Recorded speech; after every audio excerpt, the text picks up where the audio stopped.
Hai Sobat Kredibel, kembali lagi sama aku Ari. Kali ini aku akan ngejelasin terkait dengan tugas lampiran 11, yakni kontrak pelaksanaan swaklola. Jadi setelah kita mempersiapkan pelaksanaan swaklola tadi, kita akan melakukan penyusunan kontrak pelaksanaan swaklola.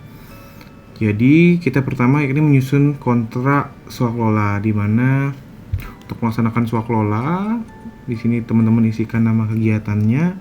Untuk melaksanakan swaklola pengadaan penyuluhan pencegahan stunting, nomor kontraknya teman-teman bisa buat karena dia bulan 5 atau bulan Mei, diisikan P-5 seperti itu. Kemudian kontrak swaklola ini berikut semua lampirannya. Selanjutnya disebut kontrak dibuat dan ditandatangani oleh Dinas Kesehatan Kota X pada hari Selasa tanggal 7 bulan Mei tahun 2024. Jadi teman-teman isikan antara kita selaku PPK, saya sendiri Agung Gede Ari Widyasmana, diisikan juga alamat. Kemudian untuk nomornya juga diisikan. Kemudian pihak kedua yakni Haris Purwanta berkedudukan diisikan alamatnya berdasarkan nomor NIK-nya juga. Kemudian teman-teman isikan juga nomor surat keputusannya dari IBI sebut pelaksana swaklola. Nah, dalam pelaksanaan kontrak ini atau pembuatan kontrak ini mengatur banyak hal, teman-teman bisa lihat, yakni mengingat bahwanya teman-teman bisa lihat apa-apa aja yang harus diatur dalam kontrak ini.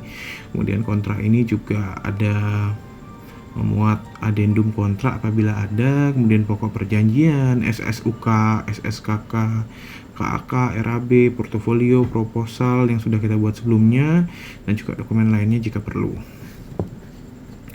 Dan teman-teman bisa lihat, saya percepat teman-teman. Apabila teman-teman mau baca, teman-teman bisa pause.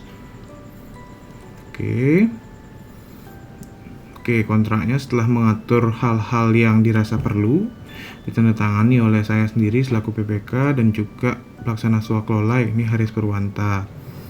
Kemudian juga ada SSUK, definisi dari barang, jasa. Ini memastikan bahwa adanya kesamaan persepsi antara penyedia dan juga pelaksana,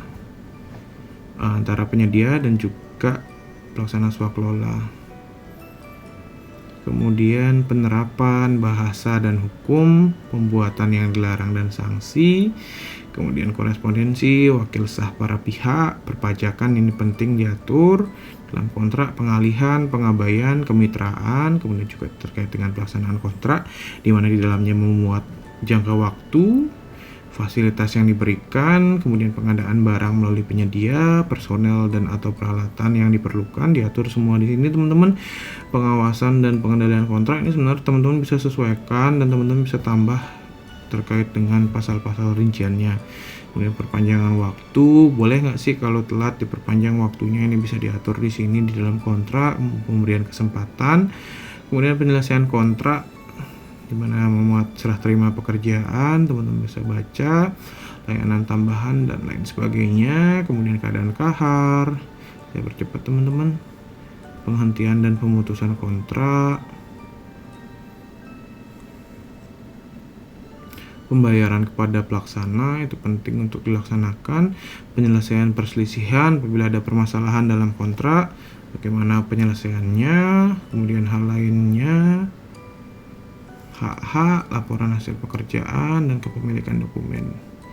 Kemudian juga ada syarat-syarat khusus kontrak. Di sini mengatur terkait di mana klausal-klausal dalam SSUK, yakni ada korespondensi, diisikan juga alamat para pihak, ini antara Dinas Kesehatan Kota X dan juga pelaksana swaklola dari Ikatan Bidan Indonesia.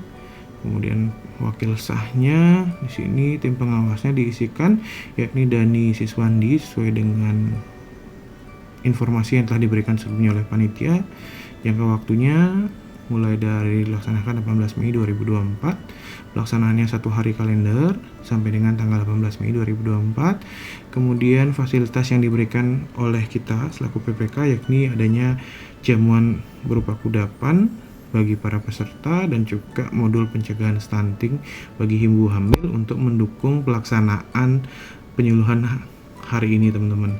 Kemudian juga kebutuhan barang jasa adanya kegiatan penyuluhan, alat peraga atau pamflet, biaya komunikasi, ATK, penyimpanan data transportasi, dokumentasi, alat peraga, konsumsi, honorarium, dan pembuatan laporan. Teman-teman bisa sesuaikan.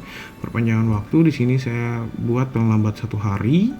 Kemudian juga pemberian kesempatannya sama 1 hari, serah terima pekerjaan 18 Mei.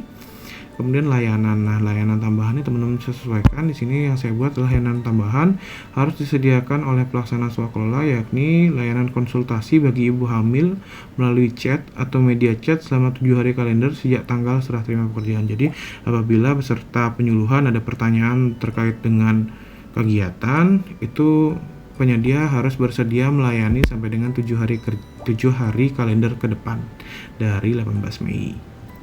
Teman-teman bisa tambahin aja di sana.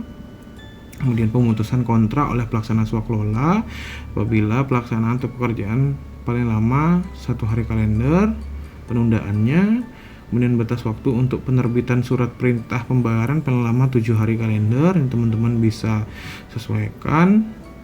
Kemudian pembayarannya, metodenya sekaligus teman-teman. Kemudian untuk PPK mengajukan PPSPM maksimal 7 hari kerja. Kemudian kepemilikan dokumen, apa aja sih yang pelaksana swakelola ini boleh gunain salinan datanya. Di sini tidak ada diatur teman-teman, cuman pada umumnya berupa jumlah peserta ibu hamil, rentang usia peserta, nama peserta, lokasi kegiatan, dan dokumentasi selama kegiatan.